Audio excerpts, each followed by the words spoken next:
Hello everyone, आज की video में हम डिस्कस कर रहे हैं previous year question of NDA exam. Start करते हैं हमारे फर्स्ट क्वेश्चन के साथ।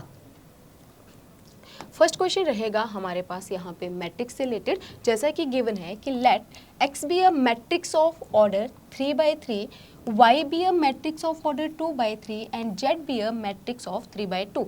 हमारे पास तीन मैट्रिक्स गिवन है, जिसमें से जो फर्स्ट मैट्रिक्स है हमारे पास x, इसका ऑर्डर गिवन है 3/3।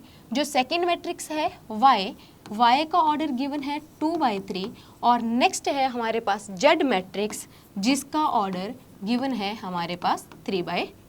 तो हमसे यहाँ पे पूछा गया है कि which of the following statement are correct, कि कौन सी स्टेटमेंट करेक्ट है। तो अगर हम फर्स्ट ऑप्शन में देखें तो पहले यहाँ पे ब्रैकेट के अंदर हमारे पास ZY का मैट्रिक्स बनाया गया है, साथ में बाहर है X, यानी कि यहाँ पे मैट्रिक्स मल्टीप्लिकेशन हमें करनी पड़ेगी। तो सबसे पहले मैट्रिक्स मल्टीप्लिकेशन के लिए जो एक इंपॉर्टेंट कंडीशन है वो होती है हमारे पास कि अगर हमें किन्हीं भी दो मैट्रिक्स को मल्टीप्लाई करना है, जैसे फॉर एग्जाम्पल ये फर्स्ट हमारे पास यहाँ पे मैट्रिक्स है, कोई मैट्रिक्स है A, अगर इसका ऑर्डर है m/n और अगर इसे किसी दूसरे मैट्रिक्स B के साथ मल्टीप्लाई करना है, तो यहाँ पर इंपॉर्टेंट कंडीशन है कि जो फर्स्ट जो मैट्रिक्स है इसके जो नंबर ऑफ कॉलम है उतने ही जो सेकंड मैट्रिक्स है उसकी नंबर ऑफ रोज होनी चाहिए, यानी कि number of column of first matrix, number of column of first matrix should be equal to number of rows of second matrix। तो मैट्रिक्स मल्टीप्लिकेशन के लिए हमारे पास ये एक इम्पॉर्टेंट कंडीशन रहती है। तो यही हम यहाँ पे अप्लाई करेंगे और देखेंगे कि हमारे पास कौन सी ऑप्शन करेक्ट है। तो अगर हम पहली ऑप्शन के हिसाब से देखेंगे यहाँ पे, तो पहले हमारे पास मैट्रिक्स बनाना पड़ेगा ZY। तो अगर हम यहाँ पे Z मैट्रिक्स के ऑर्डर को देखते हैं तो हमारे पास ये है 3/2। नेक्स्ट साथ में Y के साथ देखेंगे तो Y का ऑर्डर है यहाँ पे 2/3। तो अगर हम यहाँ पे देखेंगे तो यहाँ पे जो नंबर ऑफ कॉलम है वो नंबर ऑफ रोज के बराबर है, इट मीन्स ये मल्टीप्लिकेशन यहाँ पे पॉसिबल है। तो यहाँ पर हमारे पास जो ZY का मैट्रिक्स बनकर आएगा उसका ऑर्डर क्या आएगा, उसका ऑर्डर आएगा ये वाला, यानी कि 3/3। तो यहाँ पर हमारे पास जो ZY मैट्रिक्स आया उसका ऑर्डर आया 3/3। लेकिन साथ में यहाँ पे बाहर X मैट्रिक्स को भी मल्टीप्लाई है। तो अगर हम यहाँ पे देखें हमारे पास जो X मैट्रिक्स है इसका ऑर्डर है 3/3।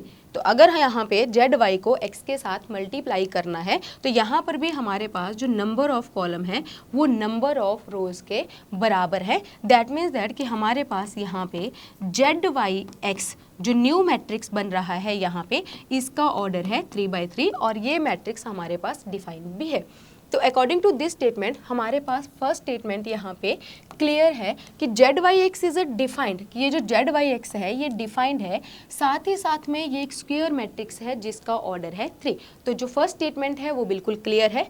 नेक्स्ट स्टेटमेंट की तरफ मूव करते हैं। नेक्स्ट स्टेटमेंट में बोला गया है पहले Y है अंदर XZ है। तो पहले हम XZ को देखते हैं कि क्या यहाँ पे XZ डिफाइन है। तो हमारे पास X जो है इसका ऑर्डर है 3/3, जो Z है इसका ऑर्डर है 3/2, जो यहाँ पे Z है इसका ऑर्डर है 3/2, यानी कि यहाँ पर भी जो नंबर ऑफ कॉलम है वो नंबर ऑफ रोज के बराबर है। तो यहाँ पर जो XZ का ऑर्डर आएगा वो आएगा यहाँ पे 3/2।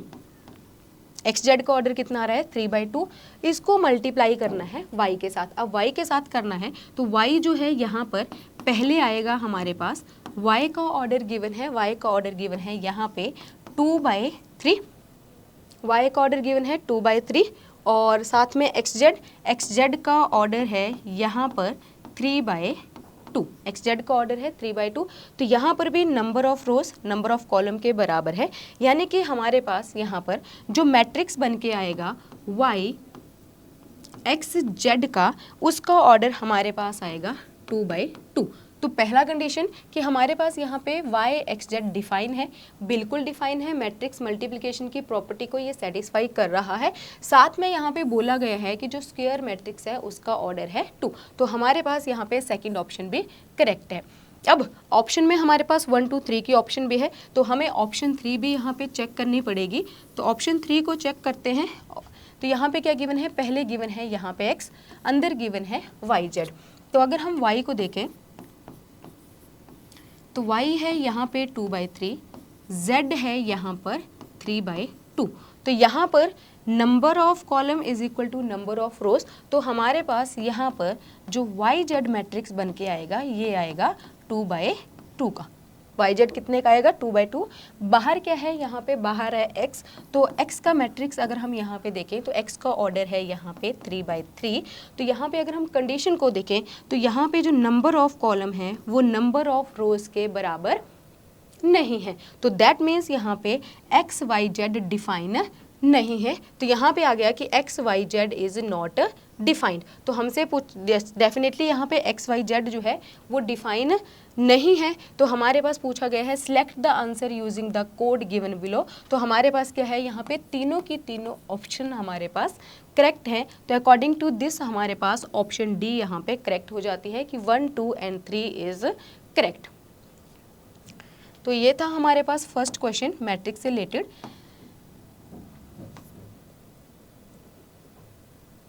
नेक्स्ट क्वेश्चन अगेन हमारे पास मैट्रिक्स से रिलेटेड है कि let A and B two square matrices of same order. हमारे पास ए और बी दो मैट्रिक्स हैं जिनका सेम ऑर्डर है। साथ में दे रखा है कि if A and B is a null matrix. A और बी क्या है, दोनों के दोनों नल मैट्रिक्स है।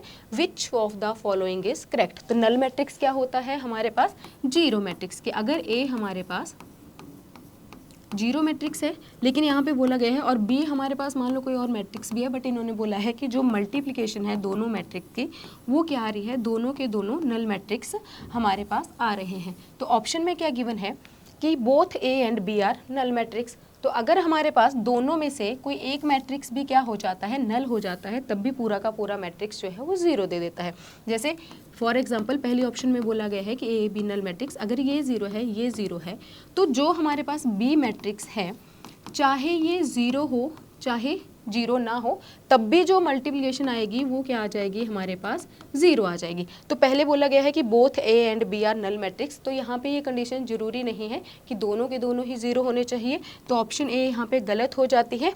हाँ, सेकंड ऑप्शन में बोला गया है हमारे पास कि आइदर ए और B is a null matrix. तो जैसे हमने यहाँ पे बोला कि अगर ए नल मैट्रिक्स है तो बी यहाँ पे नल होगा चाहे नहीं होगा, तब भी हमारे पास जो ए बी का मल्टीप्लिकेशन आएगा वो हमारे पास 0 0 बनकर आएगा। तो दैट मीन्स आइदर ए और B is a null matrix. तो यहाँ पे ऑप्शन बी जो है हमारे पास करेक्ट ऑप्शन है कि दोनों में से कोई भी एक नल होगा, तब हमारे पास ए बी जो मैट्रिक्स है वो नल हो जाएगा। नेक्स्ट है B is a null matrix, A is a non singular matrix. तो नॉन सिंगुलर मैट्रिक्स कब होता है हमारे पास, when determinant A does not equal to 0। तो यहाँ पे डिटर्मिनेंट की बात ही नहीं करी गई है, तो ऑप्शन सी भी यहाँ पे गलत हो जाएगी। नेक्स्ट है यहाँ पे both A and B are singular matrix. Again यहाँ पे क्या बोला गया है कि डिटर्मिनेंट ए भी 0 होना चाहिए और डिटर्मिनेंट बी भी 0 होना चाहिए, तब जाके हमारे पास क्या होगा, ये नल मैट्रिक्स होगा। जबकि यहाँ पे क्या है, अगेन डिटर्मिनेंट की बात नहीं करी गई है, तो ऑप्शन डी भी यहाँ पे गलत हो जाएगा। तो according to this question option B हमारे पास राइट है।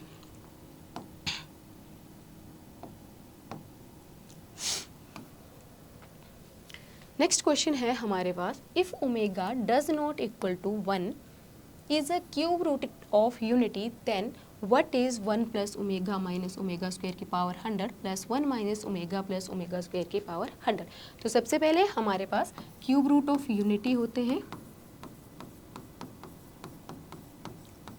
क्यूब रूट ऑफ यूनिटी होते हैं 1 ओमेगा एंड ओमेगा स्क्वायर। इनका आपस में रिलेशन क्या है कि जब हम इन तीनों रूट्स का सम करते हैं तो इनका जो रिजल्ट आता है वो आता है 0 के बराबर। सेकंड कि जब इनको हम मल्टीप्लाई करते हैं तो इन तीनों का जो प्रोडक्ट आता है वो आता है ओमेगा क्यूब और जिसकी वैल्यू आती है 1। तो ये यहाँ पे इम्पॉर्टेंट प्रॉपर्टी है जिनका यूज़ करके हम इस क्वेश्चन को सॉल्व करेंगे। तो देखो सबसे पहले हमारे पास यहाँ पे गिवन है, सबसे पहले हमारे पास गिवन है 1 प्लस ओमेगा माइनस ओमेगा की पावर 2 इसकी power 100 plus 1 minus omega plus omega square की पावर 100। तो यहाँ से जो प्रॉपर्टी हमने फर्स्ट यूज़ करी कि 1 plus omega square is equal to 0, ये किसके बराबर है, ये है 0 के बराबर।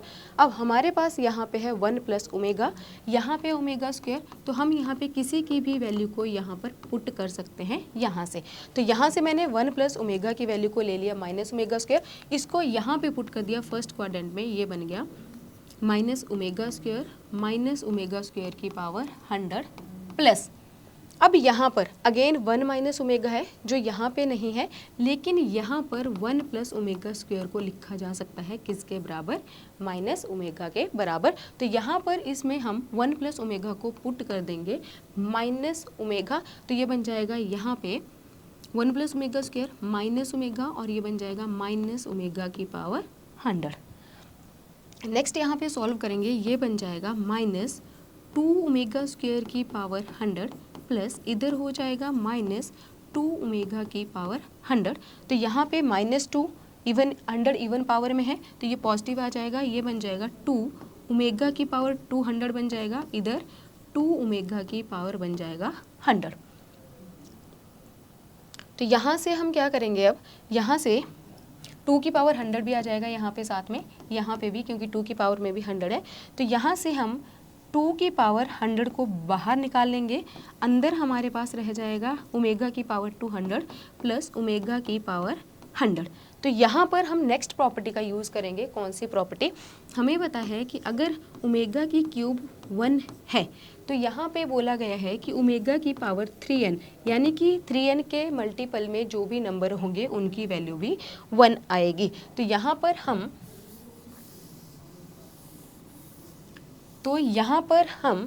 2 की पावर 100 ओमेगा की पावर 200 को 3 की पावर में लिख लेंगे, तो ये बन जाएगा ओमेगा की power 198 into omega square plus इधर आ जाएगा ओमेगा की पावर 99 इंटू ओमेगा।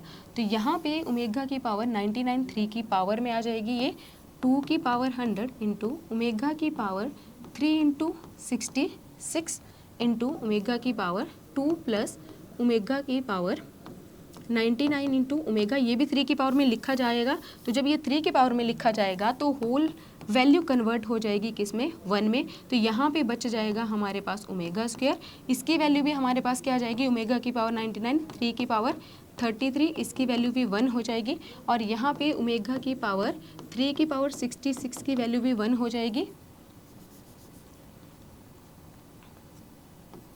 ओमेगा की पावर 3 की पावर 66 भी क्या हो जाएगी, 1 हो जाएगी। तो यहाँ पे बचा ओमेगा स्क्वायर, यहाँ पे बचा ओमेगा। लेकिन अगर हम आंसर में देखें तो आंसर में हमारे पास इस तरह का कोई भी आंसर अवेलेबल नहीं है। तो यहाँ पे अगेन हम यहाँ पे जाएंगे, हमें पता है कि 1 plus omega square equal to 0। तो यहाँ से ओमेगा यानी कि 1 प्लस ओमेगा स्क्वायर होता है 0। तो यहाँ से ओमेगा प्लस ओमेगा स्क्वायर की वैल्यू आ जाएगी, ये कितनी आ जाएगी, ये आ जाएगी omega plus omega square equal to -1। तो ये आ जाएगा यहाँ पे 2 की पावर 100 और ये आ जाएगा आपके पास -1, तो ये आ जाएगा -2 की पावर 100। तो यहाँ पे हमारे पास कौन सी ऑप्शन करेक्ट हो जाएगी, ऑप्शन डी।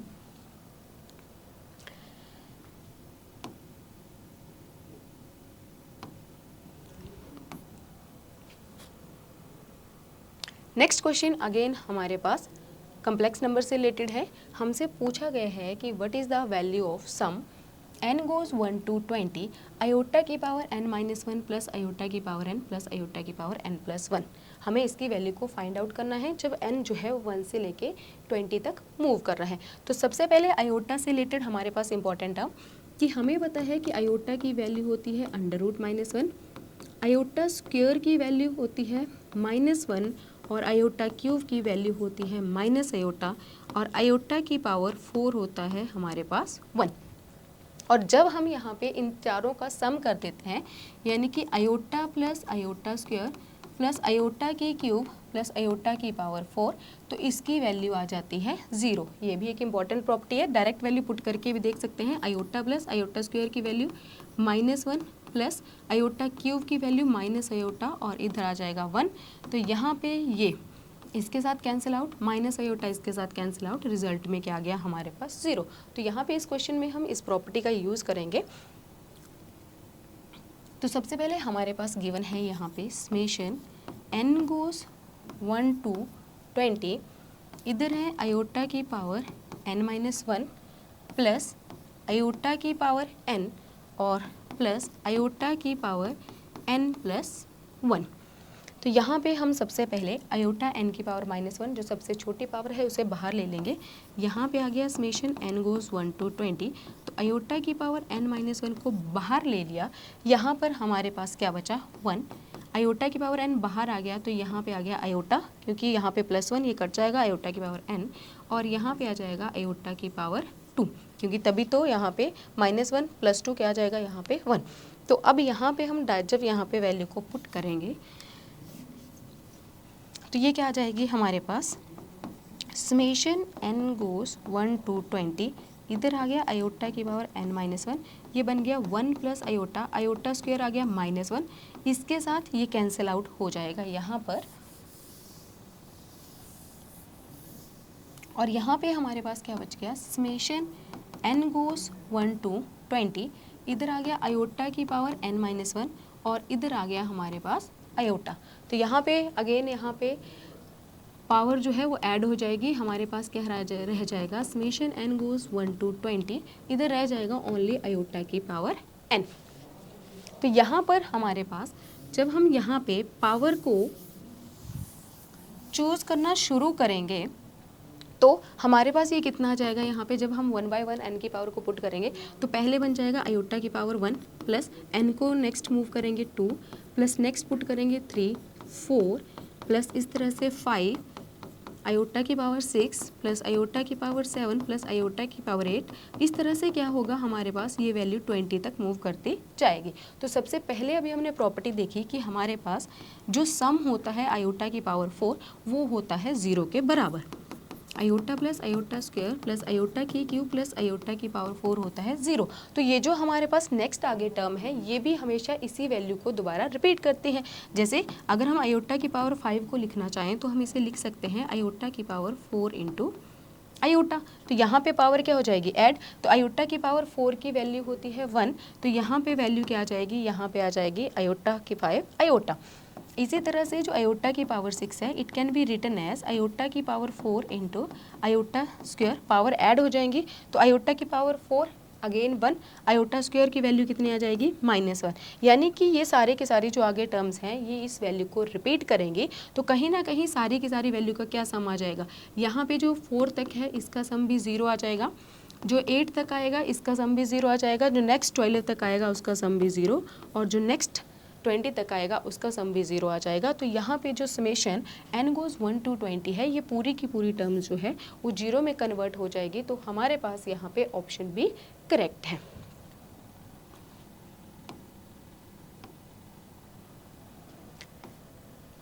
नेक्स्ट क्वेश्चन है हमारे पास डिटर्मिनेंट से रिलेटेड, साथ में कम्प्लेक्स नंबर का है। तो डिटर्मिनेंट निकालेंगे। सबसे पहले हमारे पास यहाँ पे दे रखा है 1/3, पूछा क्या गया है then what is the modulus of z, यानी कि कम्प्लेक्स नंबर में इसको चेंज करना है। तो सबसे पहले डिटर्मिनेंट आ जाएगा हमारे पास आयोटा, यहाँ पे आ जाएगा 9 आयोटा -2, नेक्स्ट आ जाएगा -2 आयोटा, इसके साथ ही गया ये आ जाएगा यहाँ पे 6 आयोटा -6, नेक्स्ट आ गया यहाँ पे +1, इधर आ जाएगा 2 iota -9 iota this one.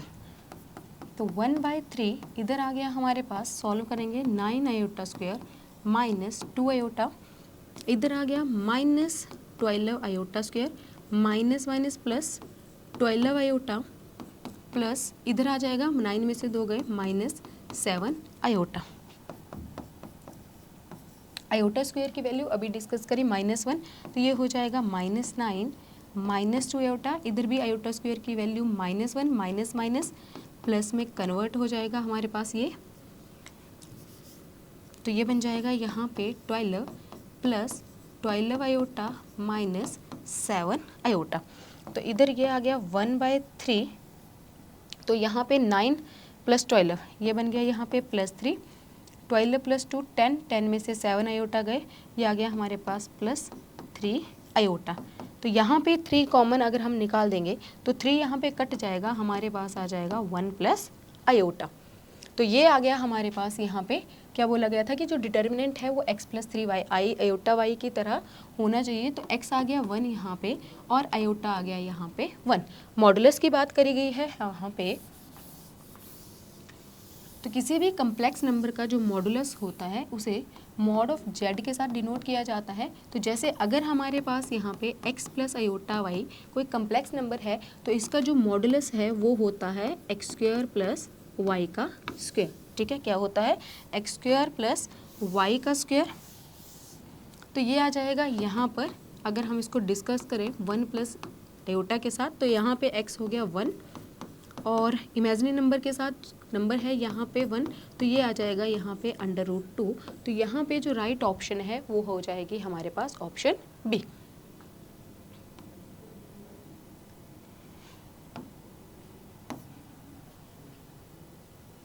Next question है हमारे पास यहाँ पे जीपी से रिलेटेड, गिवन है यहाँ पे कि x is greater than 1, x is greater than 1, y is greater than 1, z is greater than 1, b in GP. दे रखा है कि जो x y z है ये जीपी में है, हमें फाइंड आउट करना है कि 1 + log x 1/1 + log y 1 + log z जो है वो किस में है, एपी में है, जीपी में है या फिर हार्मोनिक प्रोग्रेशन में है, या फिर ऑप्शन डी है कि किसी में भी नहीं है। तो अगर हम सबसे पहले बात करें कि मान लो हमारे पास एक्स वाई जेड एपी में होते, तो एपी में होने के लिए इंपॉर्टेंट कंडीशन क्या होती है हमारे पास, कंडीशन होती है कि 2y = x + z। और अगर हमारे पास ये जीपी में होते तो जीपी में होने के लिए कंडीशन होती है कि जो y² है वो होना चाहिए प्रोडक्ट ऑफ अदर 2 नंबर्स।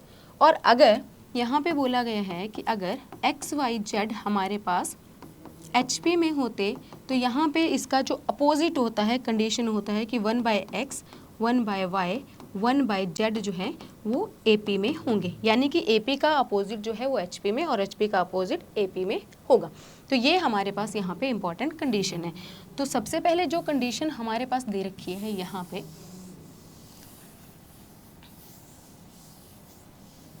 वो है कि हमारे पास x y z जो है वो जीपी में है। तो जीपी में होने के लिए कंडीशन क्या है कि y² = xz। लेकिन जो हमसे आंसर पूछा गया है वो लॉग के फॉर्म में पूछा गया है, तो उसके लिए हमें दोनों तरफ लॉग लेना ज़रूरी है। तो अगर हम यहाँ पे दोनों तरफ लॉग को इंट्रोड्यूस करते हैं तो ये बन जाएगा log y², यहाँ पे आ जाएगा log xz, पावर में आ गया यहाँ पे तो ये बन जाएगा 2 log y, ये यहाँ पे बन जाएगा log x + log z, ये बन जाएगा यहाँ पे log x + log z।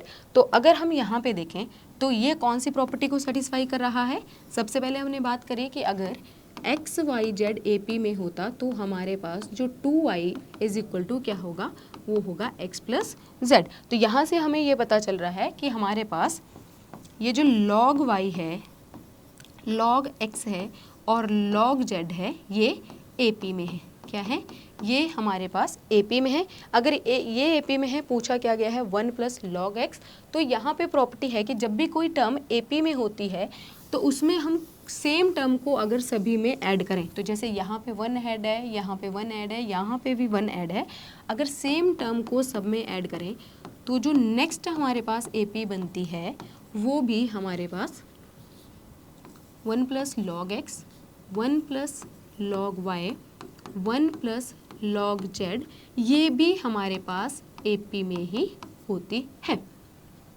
लेकिन यहाँ पे हमारे पास पूछा गया है इसका रेसिप्रोकल।